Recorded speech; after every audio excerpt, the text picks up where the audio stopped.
Muy buenas tardes, chicos.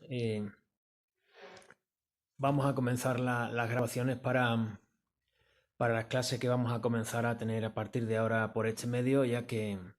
hubo que hacer un paréntesis en las clases presenciales debido a la situación que corre el país por el COVID-19, ¿no? En primer lugar, evidentemente quisiera y espero que todos y cada uno de vosotros os encontráis bien de salud, y al igual que vuestras familias, ¿no? Entonces, esta primera clase va a ser una introducción un poco a cuáles fueron las características o cuáles son algunas de las características que de alguna manera podemos decir eh, son fundamentales para entender América Latina en el siglo XIX, ¿no? Hay muchas características, algunas de ellas las vais a trabajar vosotros en la lectura que os he pedido en torno a el tema número 7, pero lo que yo voy a explicar en este momento fundamentalmente son dos, ¿no? Dos características que creo que me interesan, una recordarla y otra colocarla sobre la mesa, ¿no? Cuando se produce en América Latina las independencias del Imperio Español, en cada uno de los países,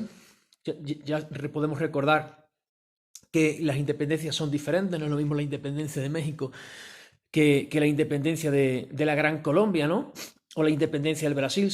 hay variantes o variables diferentes en las independencias, aunque sí hay un elemento fundamental en todos los países que se van independizando, tanto del Imperio Español como del Imperio Portugués, y es que en todos ellos comienza a haber una aspiración por la emancipación, es decir, un deseo definitivo de poder alcanzar la plenitud política, la independencia política, económica y social de los países de América Latina respecto a los imperios coloniales, ¿no? Fundamentalmente el francés, el español y el portugués. Bien, ¿cuáles son entonces algunas de las características que van a quedar después de las independencias? Algunas de las características que van a quedar después de la independencia, o al menos vamos a mencionar fundamentalmente dos. Una de ellas es la violencia, ¿no? que va a generar en sí mismo todo el proceso de independencia, y ese proceso de independencia, que es un proceso de independencia por la fuerza, en muchos casos por el uso de la violencia, va a traer también un elemento como correlato de esa violencia, que es fundamentalmente y principalmente la militarización de la sociedad, ¿no? Es decir, una vez que se producen las independencias se han conseguido mediante el uso de las armas, mediante el uso de la fuerza, y una vez que se consigue la independencia, todos aquellos grandes líderes, recordemos José Antonio Páez, el mismo Francisco Santander, el mismo Juan José Flores, Antonio José de Sucre, Mariscal Lamar, el mismo Simón Bolívar, todos ellos, una vez que se consigue la independencia, tienen un volumen de tropas independiente, ¿no? Un volumen de tropas personales independientes, en muchos casos incluso de ese proceso independentista liderado por Simón Bolívar, ¿no? Por ejemplo, en el caso de Venezuela, quien va a destacar con sus propias tropas va a ser José Antonio Páez. En el caso del Ecuador, por ejemplo, uno de los que destaca con sus propias tropas es el mismo Juan José Flores. En el caso del sur, ¿no? Perú y sobre todo Bolivia, quien va a destacar con sus propias tropas, con sus tropas personales, en ese proceso de independencia va a ser Antonio José de Sucre, y así sucesivamente, ¿no? Y ante esta situación se va colocando, se va instalando en América Latina un proceso bien interesante, ¿no? Y es que muchos de estos que han llegado al poder, y hago referencia sobre todo a José Antonio Páez, Juan José Flores, el mismo Antonio José de Sucre, el mismo Mariscal Lamar o Francisco Santander, todos aquellos incluso que habían luchado al lado de Bolívar, todos ellos inician un proceso en el cual, una vez que han alcanzado el poder, muchos de ellos no están dispuestos a soltarlo, es decir, no están dispuestos y no están por la labor de permitir que el poder que han conseguido poniendo en juego su vida y la vida de sus soldados ahora quede en manos de unos pequeños parlamentos, o en este caso en manos de un gran parlamento centrado en Bogotá, que era fundamentalmente el lugar donde se iba a colocar la capitalidad de la Gran Colombia, ¿no? O de la República de la Gran Colombia. Ante esa situación, esos líderes personalistas, esos líderes que van apareciendo en las diferentes, lo que después van a ser diferentes repúblicas, muchos de ellos no van a querer abandonar el poder, ¿no? Incluso en muchos casos va a comenzar también un proceso de represión, ya lo hubo durante el proceso de independencia y posteriormente también va a durar algún tiempo más un proceso de represión respecto a aquellas personas que habían apoyado a la monarquía y al español para conseguir la lucha por las independencias. De esta manera, lo que nos vamos encontrando es que comienza un proceso de represión hacia los que apoyaron al Imperio Español, incluso un proceso de represión que va a llegar a la propia Iglesia. La propia Iglesia va a comenzar un proceso de escisión o de división, ¿no? Porque aquellos que habían apoyado, no solo civiles y terratenientes, sino aquellos eclesiásticos que también habían apoyado a la Iglesia española y que no querían tampoco la independencia del Imperio Español, van a comenzar a ser de alguna forma perseguidos por los llamados patriotas, ¿no? Entre casos Santander, José Flores, etc. Eso lleva también a que en muchos lugares después de la guerra ha quedado de alguna forma un poder establecido, ¿no? Es decir, todos aquellos que habían apoyado, ya sean de la Iglesia, de los grupos civiles y políticos y económicos que habían apoyado a los independentistas, consiguen alcanzar el poder político. Una vez que alcanzan el poder político, estos grupos de las élites, entre los que se encuentran en el caso del Ecuador con José Flores, deciden no abandonar el poder. Y de alguna forma, después de la guerra, ha quedado también toda la situación en la Gran Colombia, ha quedado de alguna forma muy tensa, ¿no? Ha quedado con unos grandes conflictos porque se han destruido cosechas, se han producido asesinatos, han desaparecido también, como decíamos, algunos curas que habían estado a favor del Imperio Español. Es decir, se va de alguna forma centrando y consolidando un proceso de violencia que poco a poco se va consolidando en la sociedad. ¿Y eso qué va a hacer? Eso va a hacer que durante los próximos 10, 15, hasta los 30 años, dependiendo del país de América Latina en el que nos encontremos, los mismos líderes que habían luchado por la independencia y que habían de alguna forma obtenido la emancipación de los países de América Latina, comienzan a hacer represión no solo ya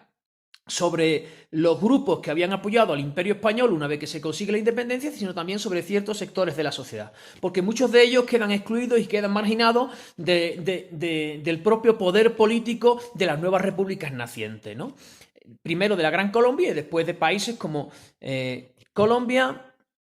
Venezuela o el Ecuador. Al quedar algunos grupos aislados, algunos grupos que habían luchado por la independencia, pero que ahora en algunos casos incluso no estaban dispuestos a abandonar las armas, o bien porque no querían quedar fuera del poder político, o bien porque al final el bandolerismo y el robo se había convertido en algunos casos como una forma de vida, la sociedad latinoamericana después de la guerra queda fracturada. Esa fractura que queda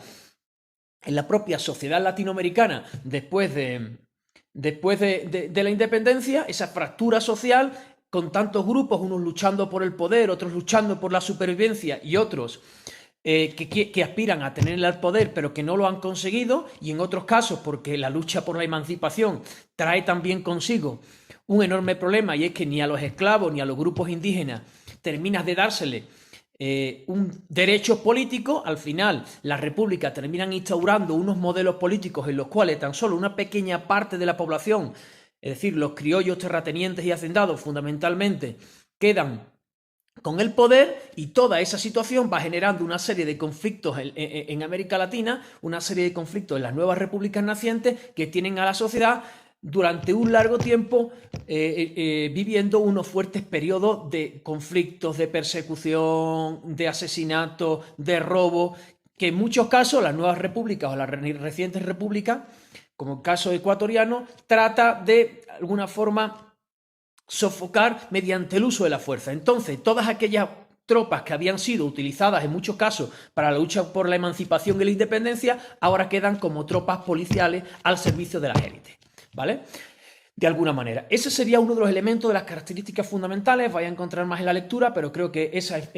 merece la pena recalcar y profundizar un poco más: la violencia y la militarización de la sociedad, que decía al principio. Y la segunda característica, que no voy a encontrar en la lectura y que quisiera reseñarla, o al menos comentarla brevemente, es cuál es la situación en la que queda económicamente América Latina después de la independencia, y la situación en la que queda económicamente América Latina después de la independencia es una situación nefasta. Nefasta porque se han destruido cultivos, se han destruido cabañas ganaderas, se han producido robos, incendios, se han producido también destrucción en algunas ciudades de algunas de las pequeñas industrias o incluso obrajes que habían existido a lo largo de la independencia, desde la época de la colonización. Algunas fábricas quedan también dañadas o incendiadas, ¿no? En algunos casos, ciudades con más destrucción que otras, evidentemente. No todas las ciudades sufren la misma destrucción. Bien, esa situación, por una parte, y por otra, la situación en la que quedan también algunos países latinoamericanos, como el caso de Chile, el caso de Argentina o algún otro caso más, es un caso de deuda también, porque muchos de estos países van a conseguir también la independencia pidiendo préstamos a las grandes potencias europeas o norteamericanas, fundamentalmente a Francia y Gran Bretaña, para poder pagar a sus tropas, ¿no? En muchos casos se van a pedir también préstamos en los cuales se van a utilizar para la compra de armamentos, que además se compran a estas mismas grandes potencias. Entonces, todos esos préstamos que se van pidiendo y toda la destrucción material y física que se ha producido durante la lucha de la independencia dejan a la mayoría de los países latinoamericanos durante un gran periodo de tiempo con una situación económica caótica, y si no caótica, por lo menos sí muy complicada. Tan complicada por lo siguiente, o muy complicada por lo siguiente, porque por una parte tenemos la destrucción que ha habido y por otra tenemos también la enorme deuda que se ha ido contrayendo con las grandes potencias europeas para poder financiar la guerra. Al unirse las dos cosas tenemos que la deuda exterior de las nuevas potencias o de las repúblicas nacientes son realmente muy altas. Y es muy difícil de pagarlas porque ha habido una gran cantidad de destrucción material. Entonces, estas repúblicas que nacen, estos nuevos países como el Ecuador, como la propia Venezuela, la propia Colombia y Panamá, el mismo Perú, el mismo Bolivia, Argentina, Chile, etcétera, se encuentran con una deuda externa desde que nacen, que les va a impedir en muchos casos, o les va a dificultar en muchos casos, durante los primeros 15, 20, 25 años, iniciar un proceso de desarrollo y un proceso de recuperación económica, porque gran parte de los impuestos que van cobrando y gran parte de los ingresos que tiene el Estado mediante esos impuestos van a suponer fundamentalmente en realidad unos ingresos que no quedan en manos del Estado ni quedan en manos de las estructuras de gobierno, sino que en gran parte muchos de esos ingresos se van a dedicar a pagar la deuda externa, una deuda externa contraída con las grandes potencias europeas, en algún caso también con Estados Unidos, que van a ir dificultando la vida económica de América Latina y sobre todo de los países que se han ido independizando del Imperio Español, al menos durante el primer cuarto, ¿no? de siglo de esa independencia, es decir, entre 1825 y 1850 a los países de América Latina le supone un gran esfuerzo y el poder iniciar un camino de desarrollo. Aunque han conseguido la independencia política, quedan sometidos de alguna forma por la deuda contraída con las grandes potencias, quedan sometidos económicamente.